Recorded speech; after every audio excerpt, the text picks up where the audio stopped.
रक्षाबंधन। बहन भाई की उन्नति की कामना करेगी और राखी बांधेगी। बहन भाई को, भाई बहन को मिठाई खिलाएगी। हम 5 तत्वों में जीते हैं, 5 तत्वों से हमारा विकास होता है। 5 तत्वों से हम जीते हैं और 5 तत्व सृष्टि के क्रम में बहुत सहायभूत होते हैं। पृथ्वी, जल, तेज, वायु और आकाश। इस रक्षाबंधन को आप संकल्प करो कि आप इन 5 तत्वों की रक्षा करोगे। कैसे?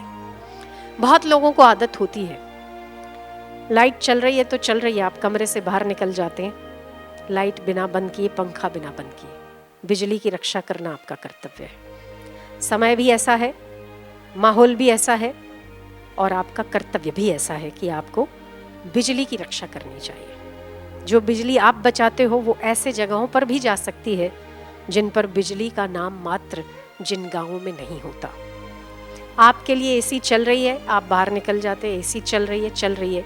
ऐसे लोग भी हैं जो पढ़ाई करते हैं, आजकल बच्चे, वो स्ट्रीट लाइट के नीचे बैठकर पढ़कर डॉक्टर बनते हैं। आपके लिए शायद वो लाइट 5 मिनट की लाइट भी मायने नहीं रखती, पर उनके लिए वो 5 मिनट की लाइट अपने भविष्य को सुधारने के लिए मायने रखती है।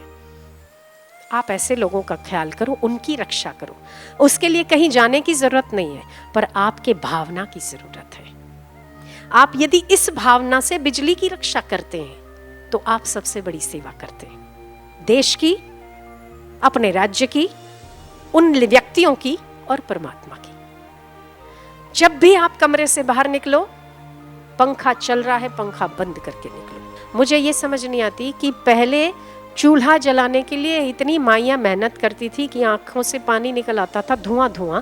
अब तो लाइटर जलाया और गैस चालू हो गया। फिर भी आप देखो बहनें, एक गैस चल रहा है और रोटी देने के लिए जाती है और तब तक गैस वहां जाके 5 मिनट बातें करती है, वापस आती है, तब तक गैस पर तवा भी जल रहा है और गैस भी चल रहा है। वो बात ठीक नहीं है। गैस भी हमारे देश की संपदा है, हमारे पृथ्वी की संपदा है। इसकी रक्षा करना प्रत्येक व्यक्ति का कर्तव्य है।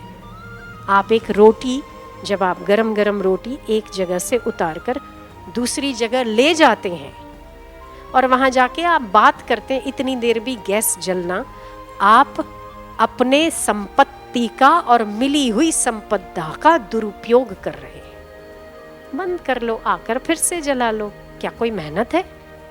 नहीं।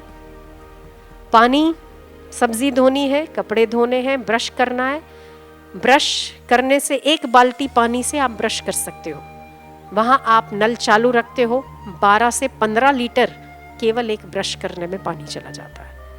आप स्नान करते हो, बाल्टी का नल चालू है, आप 1 बाल्टी से स्नान कर सकते हो। उसी की जगह पर आप 100 से 150 लीटर पानी व्यर्थ गंवाते हो नल चालू रखने में। भोजन उतना ही बनाओ जितना आपको आवश्यक हो, और अगर बचता है तो अगली बार उपयोग करने के काम लाओ, कुछ और बना के। अब कुछ वो बासी वासी वाली चीजें नहीं बची हैं। या तो ऐसे व्यक्ति को दो जिसे सख्त आवश्यकता है, ऐसे व्यक्ति के मुंह में जाना चाहिए, पर व्यर्थ गटर में चले जाना, डब्बों में, कचरों के डब्बों में फेंक देना, ये अपराध है। अन्न का अपराध है, पृथ्वी का अपराध है। तो पृथ्वी, जल, तेज, वायु और आकाश, इन 5 तत्वों की आप सुरक्षा करिए। ये मेरा आपसे अनुरोध है। आज से ही आप संकल्प करोगे, इस रक्षाबंधन पे आप 5 तत्वों का सदुपयोग करो। जितनी आवश्यक है चीज उतनी ही उपयोग में लाओ। उसके अलावा उस चीज को आप बंद कर दो, आप संभाल लो, उसे बचा लो, ताकि वो किसी और के काम आ सके। सोच समझकर हर चीज का उपयोग करो। कमरों में कई तो देखो तो घरों में लाइटें जल रही है, किसी को परवाह नहीं। एक डाइनिंग में बैठा है तो किचन की लाइट चल रही है, किचन में खड़ा है तो बेडरूम की लाइट चल रही है। ऐसा नहीं है। आप कमरे से बाहर निकलो जिम्मेदारी से। आपको याद नहीं रहता तो स्विच बोर्ड के ऊपर लिख लो, कमरे से बाहर जाने पर लाइट और पंखा बंद करके निकले, ताकि जो भी आपके घर में आता है उसे फॉलो करें। तो अतिरिक्त किसी भी चीज का अतिरिक्त अनादर करना, दुरुपयोग करना, ये प्रकृति का अपमान है। तो ईश्वर के द्वारा प्राप्त संपदा का आप सही सही सदुपयोग करो। जल भी उतना ही खोलो। फास्ट नल खोल देते हैं, कपड़े धोने 4 है और नल का पानी बहता रहता है। 500 लीटर पानी 4 कपड़े धोने में, 300 लीटर पानी 4 कपड़े धोने में, ये ठीक नहीं। बर्तन धोने में 250 लीटर 400 लीटर पानी यूज हो जाता है। अब 2 बाल्टी में भर के रखो, मांझ के 1 बाल्टी में डालो, वहां से धो के दूसरे में डालो, और फिर जब तीसरे में डालो तो एक नल खोल के आखिरी वाला फाइनल वाला बर्तन किया जा सकता है। 20-25 लीटर में काम हो जाएगा। 250 लीटर की कहां जरूरत है। जल का सदुपयोग, जल का बचत, लाइट पंखे की बचत, बिजली की बचत, अन्न की बचत। फेंको मत, कुछ भी व्यर्थ मत जाने दो।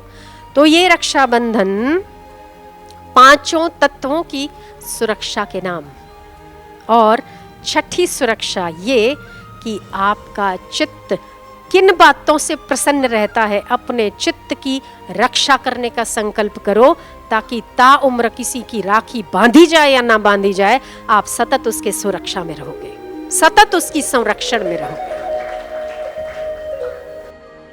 रक्षाबंधन सफल हो। आपको रक्षाबंधन की खूब खूब बधाई हो।